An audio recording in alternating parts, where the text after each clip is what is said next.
네, 오늘 이 시간 함께 나눌 하나님의 말씀은 베드로전서 3장 18절에서부터 22절까지 기록되어 있는 말씀의 내용입니다.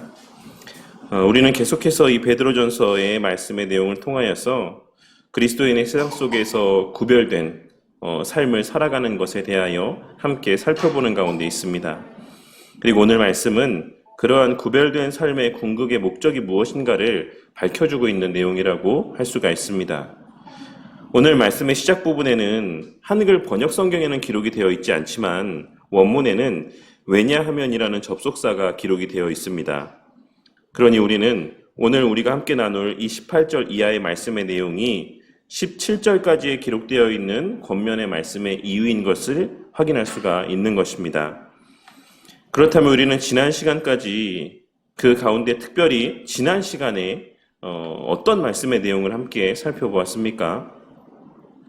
지난 시간 우리가 나눈 말씀의 요지는 선한 양심을 가지고 살아가며 사람들로부터 우리 속에 있는 소망에 관한 이유를 묻게 만드는 삶을 살아가고 또 그 선한 양심 가운데 그러한 질문을 하는 자들에게 대답할 것을 항상 준비하고 살아가야지만 된다라는 것이었습니다.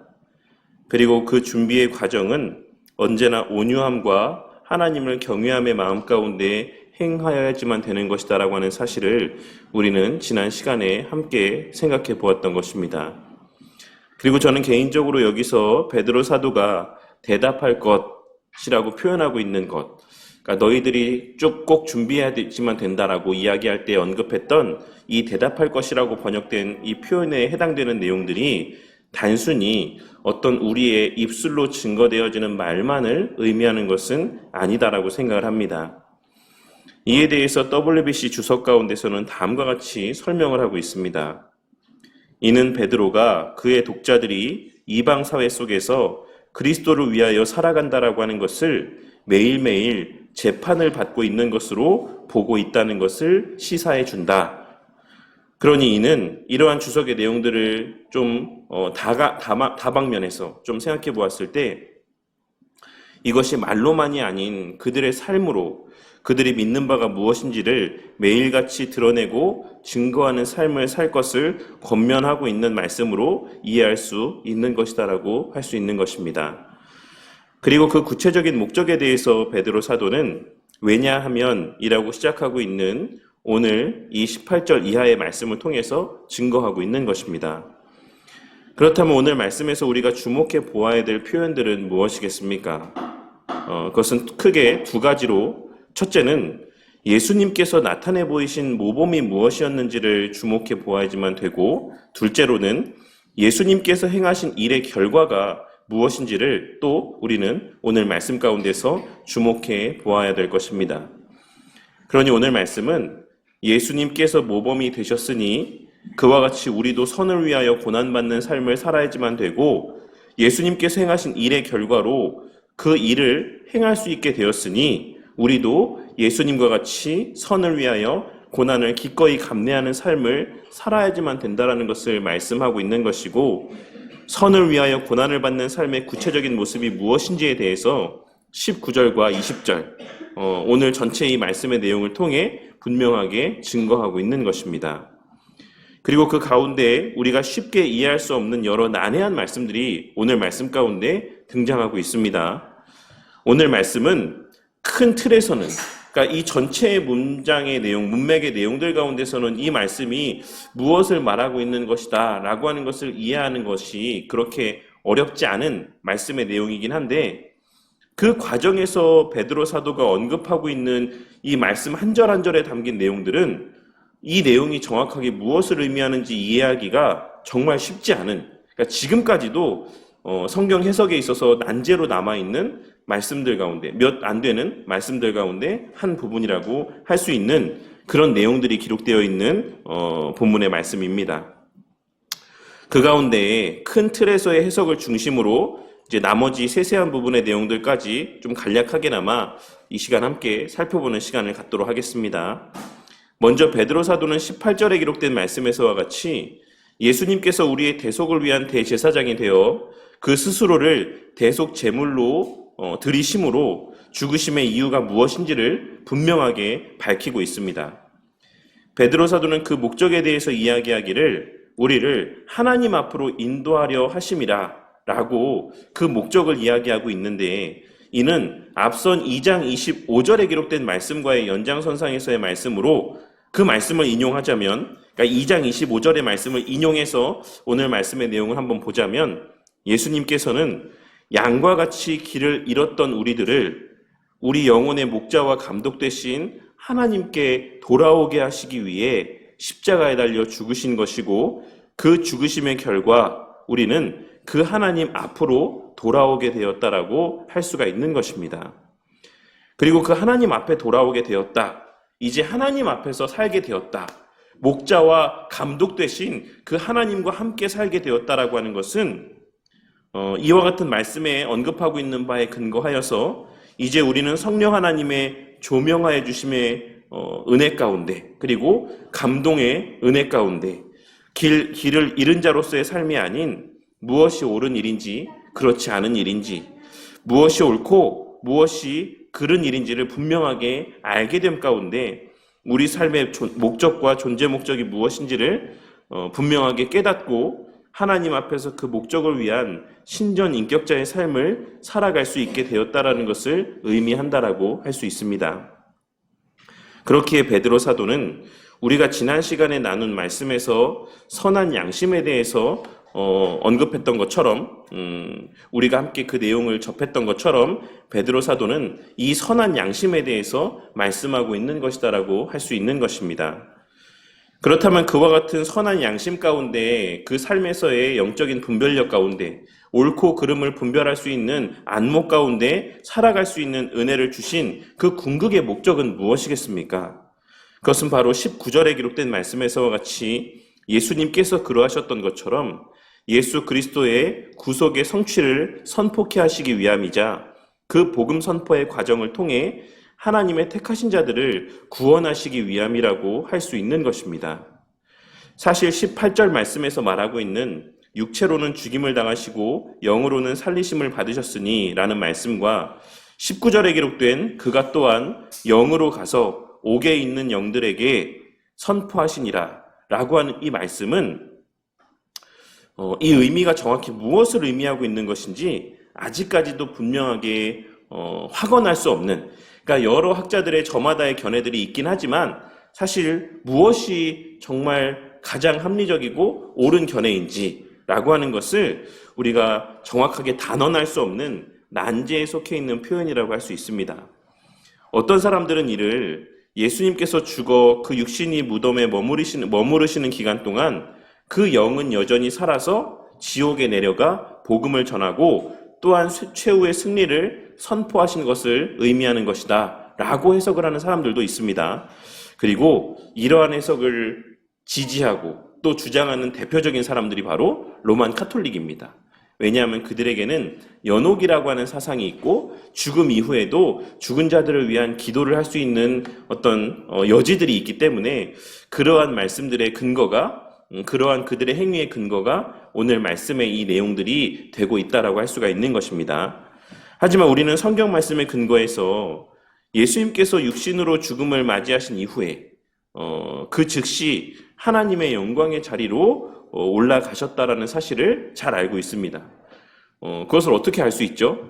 우리가 예수님께서 십자가에 달려 죽으셨을 때 그 육신의 죽으심 이후에 그 즉시 성부 하나님 곁으로 갔다라고 하는 것을 어떻게 알 수 있습니까?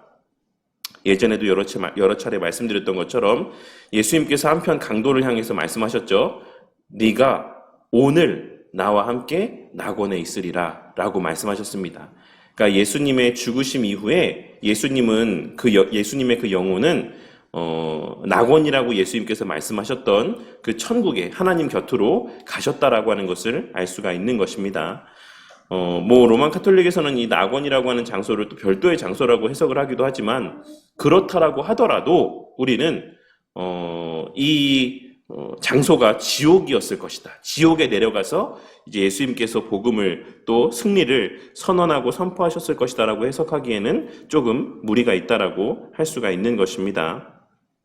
그리고 또한 우리가 사람이 죽음을 맞이한 이후에는 다시 복음을 듣고 회심할 수 없다라는 사실 또한도 기록된 말씀의 내용을 통해 우리는 확인할 수가 있습니다.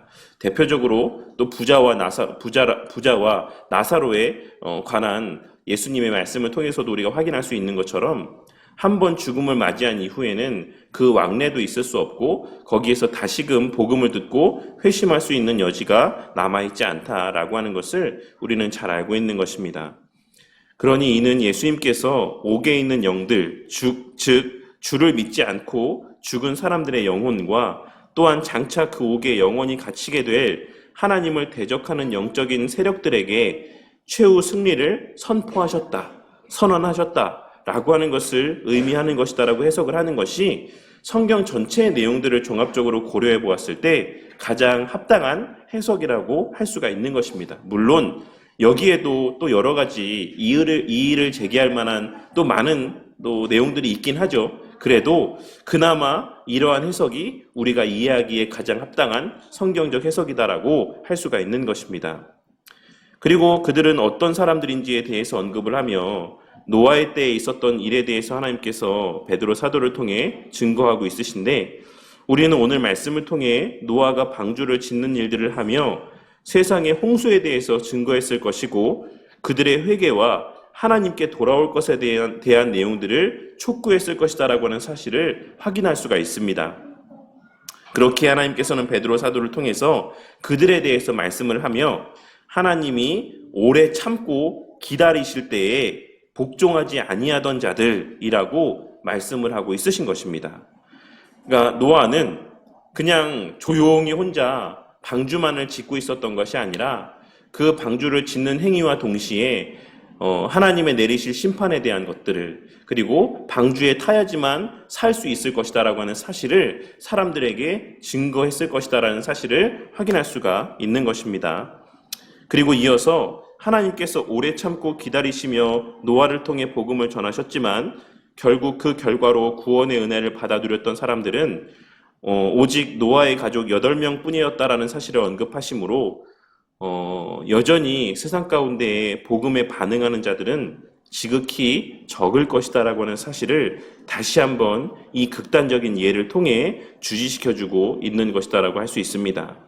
그리고 이어서 노아 홍수의 때의 물을 신약시대 성도들의 세례와 연결을 하고 있는데 여기서 베드로 사도는 세례의 의미에 대해서 설명을 하며 이는 실제적인 육체의 더러움을 씻는 행위가 아닌 그러니까 그 세례라고 하는 행위 자체가 어떤 특별한 의미를 지니거나 효력을 지닌 행위가 아닌 하나님 앞에서의 선한 양심 가운데 살 것에 대한 다짐이라고 하는 사실을 말씀하여 주고 있습니다. 우리는 세례라고 하는 행위를 통해서가 아닌 하나님의 은혜로 구원을 받은 것이고 예수 그리스도의 십자가 대속의 은혜로 말미암아 죄 씻음의 은혜를 받아 누린 것입니다. 그리고 세례는 그러한 사실에 대한 확증이자 우리 편에서의 받은 그 은혜에 대한 결단과 서원의 의미가 담겨있는 행위라고 하는 사실을 말씀하고 있는 것입니다. 제가 그리스도의 피로 말미암아 깨끗하게 된 것을 믿습니다. 제가 하나님의 은혜로 말미암아 구원받은 것을 믿습니다. 그 믿음 가운데 저는 이제 앞으로 하나님의 말씀대로 하나님의 요구하시는 바대로 살겠습니다.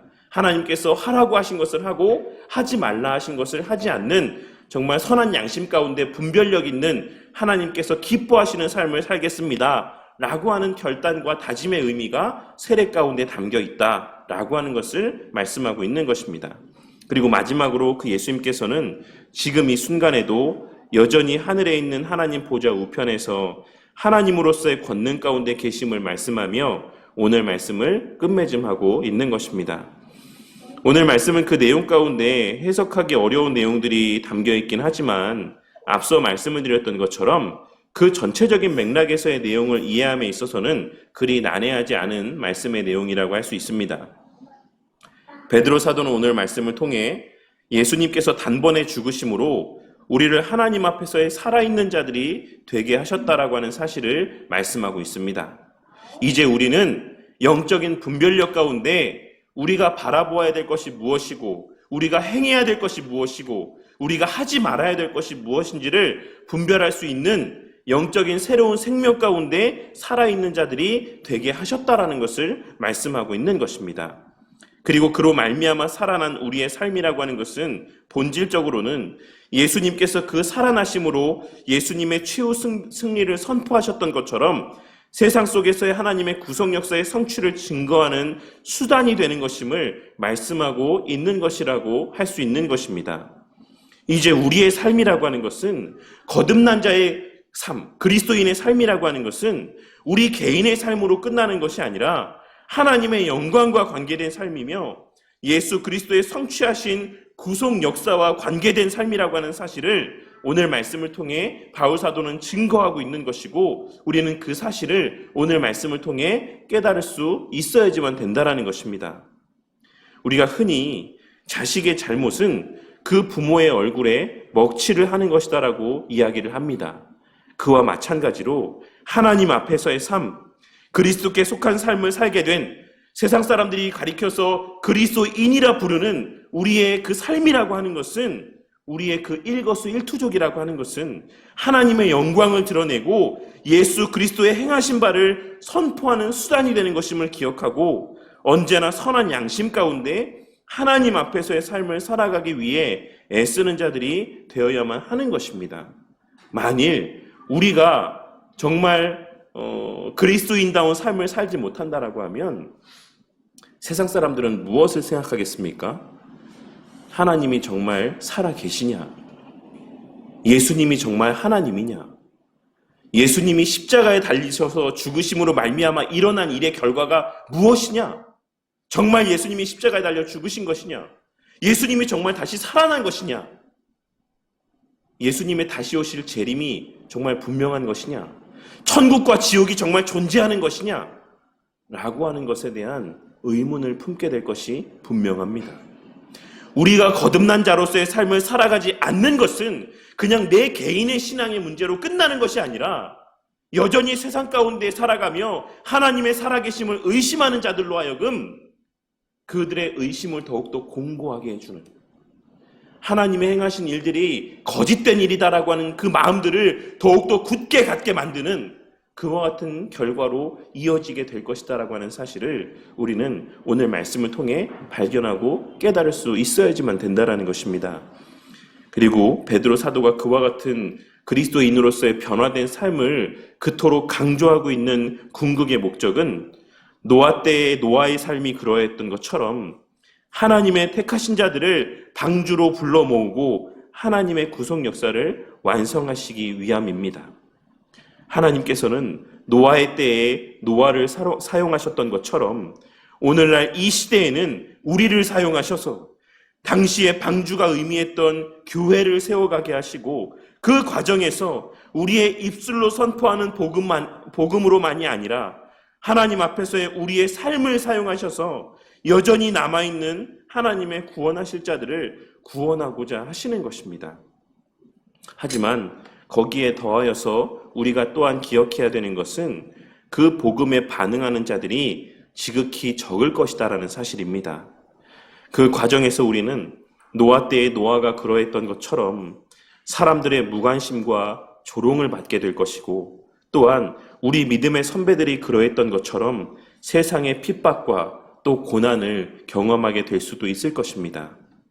하지만 그럼에도 불구하고 22절에 기록된 말씀에서와 같이 우리의 본체가 되시고 교회의 머리가 되시는 예수님께서는 이미 하늘 보좌 우편의 영광의 자리에 계시며 그 영광의 능력으로 우리를 보호하시고 당신의 택하신 자들을 향한 구원의 계획을 완성하여 가고 있으시다라는 사실이 오늘 말씀을 통해 믿어지고 확신되어지는 은혜가 있으시기를 바랍니다. 그리고 특별히 우리 교회 가운데에는 그러한 가시적인 은혜들을 실제로 목독케 하여 주셨다라는 사실을 기억하고 더욱 그러한 확신이 견고하여져 가는 은혜가 있으시기를 바랍니다. 우리의 이 선한 싸움은 이미 승리한 싸움인 것을 기억하고 어느 편에 서는 것이 더 지혜로운 삶인지를 늘 깨닫고 명심함 가운데 살아가는 저와 우리 모두가 되기를 바라는 것입니다. 예수님께서는 복음서에 기록된 말씀을 통하여서 우리를 향해 재물과 하나님을 겸하여 섬길 수 없다라고 말씀하셨습니다. 이 땅에서의 부요하고 넉넉한 삶을 추구하면서 예수님께 속한 자로서의 복음을 위한 삶을 우리는 동시에 살아갈 수 없다라고 말씀하셨던 것입니다. 당장은 전자의 삶이 더욱 좋아 보일지라도, 당장은 그와 같이 세상에서의 성공을 추구하며 살아가는 삶이라고 하는 것이 더 지혜롭고 의미 있고 가치 있는 삶인 것처럼 여겨진다라고 할지라도 그 끝이 무엇인지를 기억하고, 또한 동시에 당장은 후자의 삶이라고 하는 것이 미련하고 힘든 삶인 것처럼 여겨진다라고 할지라도 지금 당장은 우리의 마음 가운데 하나님 중심의 삶을 살아가는 것이, 말씀 중심의 삶을 살아가는 것이, 교회 중심의 삶을 살아가는 것이 정말 의미 없고 미련한 삶인 것처럼 여겨진다라고 할지라도 그 길의 끝에 예비된 하나님의 은혜를 되새기며 노아가 그러했던 것처럼 그 지난한 우리의 삶의 시간들 가운데 언제나 이 주의 몸된 교회를 중심으로, 이 주의 몸된 교회를 더욱 든든히 세워가기 위해 그 주어진 삶의 시간들을 선용하며 살아가는 저와 우리 모두가 되기를 바라는 것입니다. 왜냐하면 예수 그리스도께서 이미 그 말세 때 일어날 모든 일들까지를 다 성취하시고 승리를 선포해 놓으셨기 때문에 그렇습니다. 비록 우리의 복음 전파에 반응하는 사람들은 적을지라도 늘 하나님 앞에서의 선한 양심을 간구하며 입술과 행함으로 복음을 증거하는 삶을 살아가는 저와 우리 모두가 되기를 바랍니다. 그러할 때 우리를 통해 그 일을 이루어 가시는 예수님께서 오늘날 우리 교회 가운데 예배드리는 자들이 조금씩 늘어가게 하시는 것처럼 우리의 복음 선포에 반응하게 하시는 자들이 하나씩 더욱더 늘어가게 하실 줄 믿습니다. 이 사실을 명심하고 혈과 육에 대한 싸움이 아닌 영적인 싸움인 이 세상에서의 신앙의 여정 속에서 그리스도께 속한 자로서의 선한 양심 가운데 복음의 메인 삶을 살아가는 저와 우리 모두가 되므로, 주의 몸된 교회를 중심으로 살아가는 저와 우리 모두의 삶이 되므로 우리의 삶 자체가 세상의 역사 속에서 그리스도의 성취하신 구속 역사에 살아있는 증거가 되고, 그 증거된 삶을 통해 주의 몸된 교회를 더욱 든든히 세워가며 마지막 그 날까지 하나님의 택하신 자들을 이 방주에 불러 모으는 사역을 우리 주 예수 그리스도에 공급하여 주시는 힘과 능력으로 힘있게 감당해 나아가는 저와 우리 모두가 되기를 주님의 이름으로 간절히 축원합니다.